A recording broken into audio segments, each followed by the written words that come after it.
الرحمن الرحیم الحمد للہ والصلاة والسلام علی رسول اللہ وعلى آلہ وصحبہ ومن والاه اما بعد فاعوذ باللہ من الشیطان الرجیم یوم یقوم الروح والملائکۃ صفا لا يتکلمون الا من اذن له الرحمن وقال صوابا ذلك اليوم الحق ومن شاء اتخذ إلى ربه مآبا إنا أنذرناكم عذابا قريبا يوم ينظر المرء ما قدمت يداه ويقول الكافر يا ليتني كنت ترابا. محترم حضرات، یہ سورہ نبا کی آخری آیتیں تلاوت کی گئی ہیں. ان آیات میں اللہ رب العالمین نے قیامت کا نقشہ کھینچا ہے. قیامت کے دن کی ہولناکی کا، اس کی خطرناکی کا بیان کیا ہے. یہ وہ دن ایسا دن ہوگا کہ سب لوگ اللہ کی بارگاہ میں حاضر کیے جائیں گے. لوگ ہوں گے، ان کے اعمال نامے ہوں گے. اللہ رب العالمین، اللہ رب العزت والجلال کا جلال اور قہر ہوگا. سارے لوگ اس سے انتہائی خوف زدہ ہوں گے. کسی کو بھی، چاہے وہ قریب ترین فرشتے ہی کیوں نہ ہوں، اللہ کی بارگاہ میں اس کی اجازت کے بغیر زبان کھولنے کی ہمت اور اس کا ارادہ نہ ہوگا. اللہ نے فرمایا یوم یقوم الروح والملائکۃ صفا. وہ دن، قیامت کا دن ایسا دن ہوگا جس دن روح اور فرشتے صفیں باندھ کر کھڑے ہوں گے. سب بستہ، سب کے سب فرشتے جو ہے وہ کھڑے ہوں گے. لا يتکلمون الا من اذن له الرحمن وقال صوابا. کوئی بات نہیں کر سکے گا، کوئی زبان اس دن نہیں کھول سکے گا مگر وہی جس کے لیے رحمان اجازت دے. اللہ رب العالمین جسے اجازت دے گا اور جو صحیح بات کرے گا وہی جو ہے اللہ رب العالمین کی بارگاہ میں زبان کھول سکے گا. یہاں پر یہ بات معلوم ہوتی ہے کہ انسان کو غلط فہمی کا شکار نہیں رہنا چاہیے. بہت سے لوگ یہاں پر غلط فہمی کا شکار ہیں، یعنی انہوں نے یہ سمجھ رکھا ہے کہ جن کو وہ بزرگ سمجھتے ہیں یا جن کی وہ عبادت کرتے ہیں یا جن کو اپنا مقتدی اور پیشوا مانتے ہیں، جن کے دامن سے وابستہ ہیں، وہ قیامت کے دن اللہ رب العالمین کے ہاں ان کی سفارش کر دیں گے اور یہ دامن پکڑ کر جو ہے جنت میں چلے جائیں گے. ان کا بیڑا پار ہو جائے گا. تو یہاں پر اللہ رب العالمین نے بتایا ہے کہ، اور قرآن کریم میں مختلف جگہوں پر اللہ رب العالمین نے بات بیان فرمائی کہ صرف کسی کا دامن پکڑ لینے سے اور سمجھ لینے سے کہ ہمارا بیڑا پار ہو جائے گا کام نہیں چلے گا، بلکہ ایمان اور عمل صالح جو ہے یہ ضروری ہے.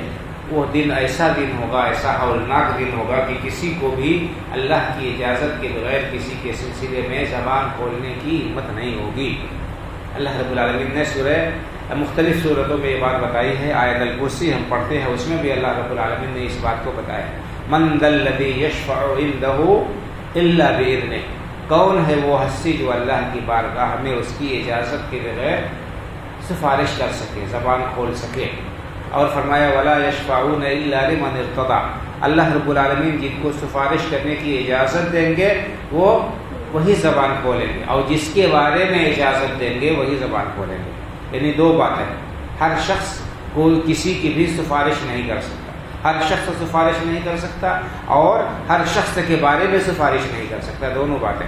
سفارش اللہ کے مخصوص بندے کریں گے جن کو اللہ اجازت دیں گے سفارش کرنے کی، اور مخصوص لوگوں کے بارے میں، یعنی جن کے اعمال نامے میں شرک نہیں ہوگا، کفر نہیں ہوگا، صرف معاصی و گناہ ہوں گے، اصل میں وہ اہل ایمان ہوں گے. اللہ رب العالمین ان کے بارے میں سفارش کرنے کی اجازت دیں گے، اور وہ بھی علی الاطلاق، علی العموم نہیں، بلکہ اللہ کے رسول صلی اللہ علیہ وسلم کو بھی سفارش کی اجازت دی جائے گی. تو پہلے حد کر بندی دی جائے گی کہ فلاں لوگوں کو آپ نکال لیجئے، فلاں طرح کے لوگوں کو آپ جہنم سے نکال لیجئے. پھر آپ نکال لیں گے، پھر اللہ کی بارگاہ میں سجدہ کریں گے اور آپ کہا جائے گا آپ سے کہ نبی صلی اللہ علیہ وسلم آپ سر اٹھائیے، سفارش کیجئے، آپ کی سفارش قبول کی جائے گی، آپ مانگیے آپ کو عطا کیا جائے گا. پھر اللہ کے رسول سفارش کریں گے تو آپ کے لیے پھر حد متعین کر دی جائے گی۔ کہنے کا مطلب یہ ہے کہ یہ دن بڑا ہی ہولناک، بڑا ہی خطرناک دن ہوگا۔ اللہ رب العالمین کا روب و جلال اس قدر ہوگا کہ کسی کو زبان کھولنے کی اجازت نہیں ہوگی اللہ کی اجازت کے بغیر۔ فرمایا کہ ذالک الیوم الحق، وہ دن یقینی ہے اور برحق ہے، یعنی قیامت کا آنا یہ برحق ہے، یقینی ہے، اس میں کسی قسم کے شک شبے کی کوئی گنجائش نہیں ہے۔ جو لوگ قیامت کا انکار کرتے ہیں، قیامت کے آنے کے سلسلے میں شک و شبے میں مبتلا ہے، اللہ رب العالمین نے انہیں کافر قرار دیا ہے، ان کے لیے سخت وعید بیان کی ہے۔ اللہ نے فرمایا کہ زعم الذین کفروا ان لن یبعثوا، یہ کافر ہیں جو کہتے ہیں، جن کا خیال یہ ہے کہ انہیں دوبارہ زندہ نہیں کیا جائے گا۔ تو قیامت کا انکار کرنا یا اس کے وقوع میں شک کرنا یہ کفر ہے، اسلام سے خارج کرنے والی چیز ہے۔ فرمایا ذالک الیوم الحق، یہ قیامت کا دن ہولناک دن، جب بڑے بڑوں کی حالت خراب اور خستہ ہوگی، جس دن کسی کو اللہ کی اجازت کے بغیر زبان کھولنے کی ہمت اور جرأت نہیں ہوگی، اس دن کا آنا یقینی ہے، برحق ہے۔ فمن شاء اتخذ الى ربه مآبا، تو جو شخص چاہے وہ اپنے رب کے پاس نیک اعمال کر کے ٹھکانہ بنا لے، نیک عمل کر لے گا تبھی اللہ کے ہاں جو ہے بہترین صلہ اور بدلہ ملے گا، اچھا ٹھکانہ ہوگا۔ اگر عمل صحیح نہیں ہے، ایمان درست نہیں ہے، تو پھر بڑا ہی معاملہ خطرناک ہوگا۔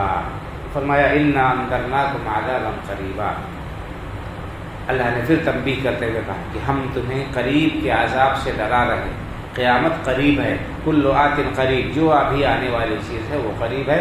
لمحہ بلمحہ ہم اپنی موت کے قریب ہو رہے ہیں، اپنے قیامت کے قریب ہو رہے ہیں۔ اللہ نے فرمایا کہ ہم تمہیں قریب کے عذاب سے ڈرا رہے ہیں۔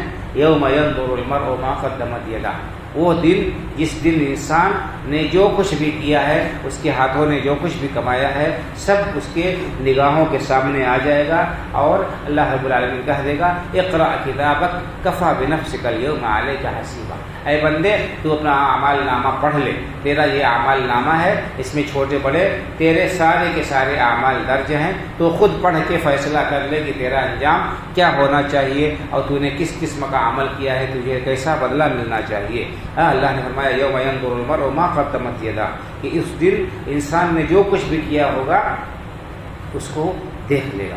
اسی بات کو اللہ رب العالمین نے سورہ زلزال میں کیا بیان فرمایا وَمَن يَعْمَلْ مِثْقَالَ ذَرَّةٍ خَيْرًا يَرَهُ وَمَن يَعْمَلْ مِثْقَالَ ذَرَّةٍ شَرًّا يَرَهُ، جس نے ذرہ برابر نیکی کی ہوگی وہ بھی اسے دیکھ لے گا، جو ذرہ برابر برائی جس نے کی ہوگی وہ بھی اسے دیکھ لے گا۔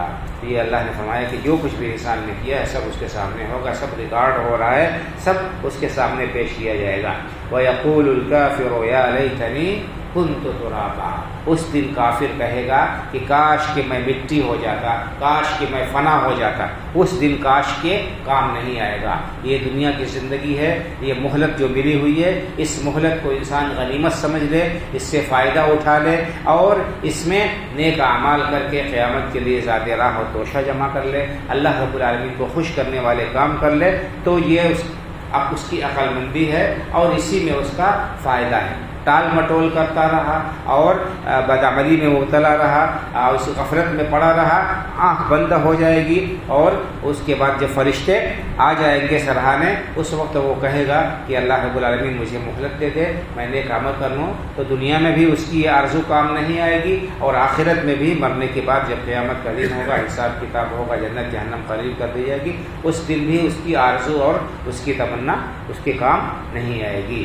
اللہ رب العالمین نے کیا فرمایا یا ایھا الذین آمنوا لا تلهکم اموالکم ولا اولادکم عن ذکر اللہ ومن یفعل ذلک فاولئک هم الخاسرون وانفقوا مما رزقناکم من قبل ان یأتی احدکم الموت فیقول رب لولا اخرتنی الى اجل قریب فاصدق واکن من الصالحین ولن یؤخر اللہ نفسا اذا جاء اجلها واللہ خبیر بما تعملون۔ اللہ نے بات بیان کی کہ اللہ نے تمہیں جو کچھ دے رکھا ہے اس میں سے ابھی موقع ہے، ابھی غنیمت ہے، اس موقع کو غنیمت سمجھتے ہوئے اللہ کے راستے میں خرچ کر لو، اللہ کو خوش کرنے والے کام کر لو۔